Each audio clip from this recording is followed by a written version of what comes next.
Back to our YouTube channel. അപ്പോൾ ഇന്നൊരു കിഡു cake ആയിട്ടാണ് വന്നിട്ടുള്ളത്. സിമ്പിൾ ആയിട്ട് എങ്ങനെ കേക്ക് ഉണ്ടാക്കാമെന്ന് നമുക്ക് ട്രൈ ചെയ്ത് നോക്കാം. വേഗം തന്നെ നമുക്ക് വീഡിയോയിലേക്ക് കിടക്കാം. നമ്മളെ കേക്കിൻ്റെ സ്പോഞ്ചിന് ആവശ്യമായ സാധനങ്ങൾ: 1 കപ്പ് മൈദ, 1/4 കപ്പ് സൺഫ്ലവർ ഓയിൽ, 3/4 കപ്പ് പഞ്ചസാര, 1/2 teaspoon baking soda, 1 teaspoon baking powder, 3 മുട്ട. ഇതൊക്കെയാണ് ആവശ്യമായ സാധനങ്ങൾ. ഡ്രൈ ഇൻഗ്രീഡിയൻസ് ആയ മൈദ, ബേക്കിംഗ് സോഡ, ബേക്കിംഗ് പൗഡറൊക്കെ നമുക്ക് നന്നായിട്ട് അരിച്ചെടുക്കാം. ഒരു 3 പ്രാവശ്യമെങ്കിലും ഇതൊക്കെ നന്നായിട്ട് അരിച്ചെടുക്കണം. എന്നാലും നമ്മളെ കേക്ക് നന്നായിട്ട് പൊങ്ങി വരികയും നല്ല സോഫ്റ്റായിട്ട് ഉണ്ടാവുകയും ചെയ്യുള്ളൂ.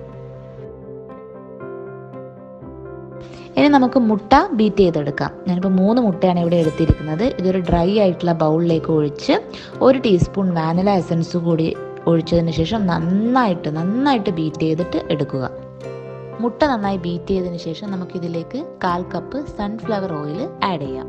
അപ്പം മുട്ട നമ്മൾ ബീറ്റ് ചെയ്യുമ്പം നമ്മൾ എടുത്തു വെച്ചിട്ടുള്ള 3/4 കപ്പ് പഞ്ചസാര കൂടി ആഡ് ചെയ്യണം. കുറച്ചായി പഞ്ചസാര ആഡ് ചെയ്ത് ബീറ്റ് ചെയ്യാം.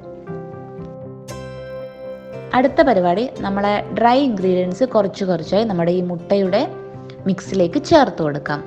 നമുക്കൊരു സ്പാച്ചുല വെച്ചിട്ടും നമുക്കിത് മിക്സ് ചെയ്യാം, അല്ലെങ്കിൽ ഓവർ ബീറ്റ് ചെയ്യാണ്ട് ബീറ്റർ വെച്ചിട്ട് തന്നെ ഇത് മിക്സ് ചെയ്തെടുക്കാം. കുറച്ചൊരു നുള്ളു ഉപ്പ് കൂടി ചേർക്കണം. ഇന്നത്തെ കേക്ക് കുറച്ചൊരു ഹൈറ്റുള്ള കേക്കാണ്. സോ ഞാൻ 2 കേക്ക് ടിന് യൂസ് ചെയ്യുന്നുണ്ട് ഈ ഒരു കേക്ക് ബേക്ക് ചെയ്തെടുക്കാൻ. ഇതാണ് 2 കേക്ക് ടിൻസ്. ഇതിലാണ് ഞാൻ മിക്സ് ബേക്ക് ചെയ്ത് എടുക്കാൻ പോകുന്നത്. കേക്ക് ബാറ്റർ ഒഴിക്കുന്നതിന് മുന്നേ നമ്മൾ ബട്ടർ പേപ്പറൊക്കെ വെച്ചിട്ട് കേക്ക് ടിന് സെറ്റ് ചെയ്ത് വെക്കുക. ഇത് 2ലേക്കും നമ്മൾ കേക്ക് ബാറ്റർ ഒഴിച്ച് 180 ഡിഗ്രിയിൽ ഒരു 30 to 35 മിനിറ്റ്സ് ഓവനിൽ ബേക്ക് ചെയ്തെടുക്കാം. അപ്പോൾ നമ്മളെ കേക്ക് നന്നായിട്ട് പൊന്തി വന്നിട്ടുണ്ട്. ഇത് വെന്തിനൊന്നും നോക്കണ്ടെങ്കിൽ ഒരു ടൂത്ത് പിക്ക് എടുത്തിട്ട് ജസ്റ്റ് ഒന്ന് കുത്തി വെക്കുക. അപ്പോൾ അത് ക്ലീനായി വന്നിട്ടുണ്ടെങ്കിൽ നമ്മളെ കേക്ക് നന്നായിട്ട് കുക്കായിട്ടുണ്ടാവും. കേക്ക് നന്നായിട്ട് തണുത്തതിന് ശേഷം നമുക്ക് 4 പീസായിട്ട് കേക്ക് കട്ട് ചെയ്തിട്ട് മാറ്റി വെക്കാം. ഇനി അടുത്തത് നമ്മളെ വിപ്പിംഗ് ക്രീം ബീറ്റ് ചെയ്യലാണ്. അപ്പോൾ ഞാൻ ഡിലൈറ്റിൻ്റെ വിപ്പിംഗ് ക്രീമാണ് യൂസ് ചെയ്യുന്നത്. 1 കപ്പ് വിപ്പിംഗ് ക്രീമാണ് എടുത്തിട്ടുള്ളത്. ഇത് നന്നായിട്ട് ബീറ്റ് ചെയ്തെടുക്കണം. നല്ല സ്റ്റിഫ് ആവുന്നത് വരെ ബീറ്റ് ചെയ്തെടുക്കുക. ഇളനീർ കേക്ക് ആയതുകൊണ്ട് തന്നെ ഇളനീറിൻ്റെ പൾപ്പും നമുക്ക് ഈ കേക്കിന് ആവശ്യമുണ്ട്. അപ്പം ഞാൻ 2 രീതിയിൽ ഇതിൻ്റെ പൾപ്പ് എടുത്തിട്ടുണ്ട്. ഒരു ബൗളിൽ കുറച്ച് ക്രഷ് ചെയ്ത ഇളനീറിൻ്റെ പൾപ്പും നന്നായിട്ട് പേസ്റ്റ് ആക്കി വെച്ച ഇളനീറിൻ്റെ പൾപ്പും ഇതിനാവശ്യമുണ്ട്. അപ്പോൾ നമ്മൾ വിപ്പിംഗ് ക്രീം ചെയ്ത് വെച്ചതിൽ നിന്ന് കുറച്ച് മാറ്റി വെച്ച് അതിലേക്ക് നമുക്ക് ഈ പൾപ്പ് നന്നായി മിക്സിയിലിട്ട് അരച്ച് വെച്ചത് കൂടി മിക്സ് ചെയ്തിട്ട് ജസ്റ്റ് ഒന്ന് മിക്സ് ചെയ്തെടുക്കണം. നെക്സ്റ്റ് പരിപാടി ഷുഗർ സിറപ്പ് ഉണ്ടാക്കലാണ്.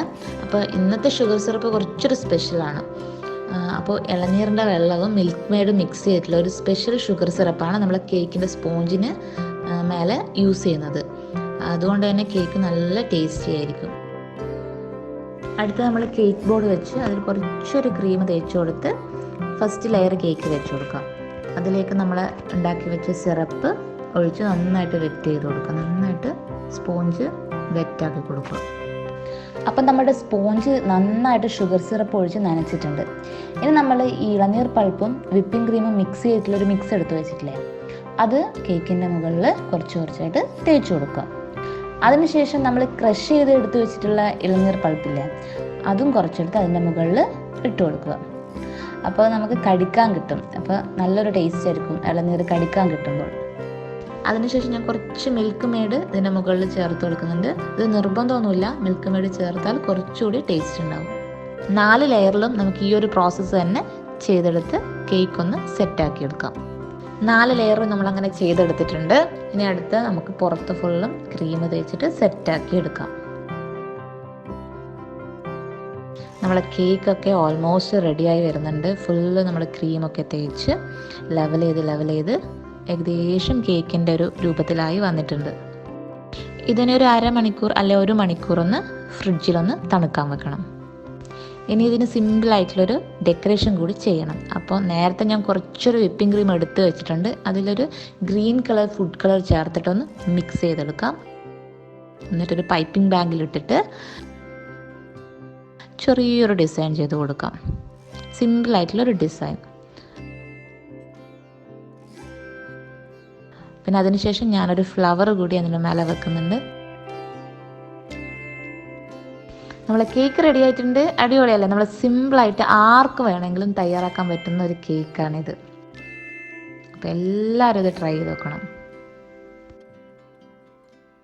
നമ്മുടെ സൂപ്പർ ആയിട്ടുള്ള ടേസ്റ്റി ആയിട്ടുള്ള കേക്ക് ഇവിടെ തയ്യാറായിട്ടുണ്ട്. ഡെക്കറേഷൻ പരിപാടികളൊക്കെ കഴിഞ്ഞ് സൂപ്പർ ആയിട്ടുണ്ട്. അപ്പോൾ വീട്ടിൽ ആർക്ക് വേണമെങ്കിലും സിമ്പിളായിട്ട് തയ്യാറാക്കാൻ പറ്റുന്ന ഒരു കേക്കാണിത്. ഇതേതാ കേക്ക് ചെയ്യൂ? അപ്പോൾ പുതിയ വീഡിയോ ആയിട്ട് നമ്മൾ വീണ്ടും വരുന്നതായിരിക്കും. അതുവരെ ബൈ.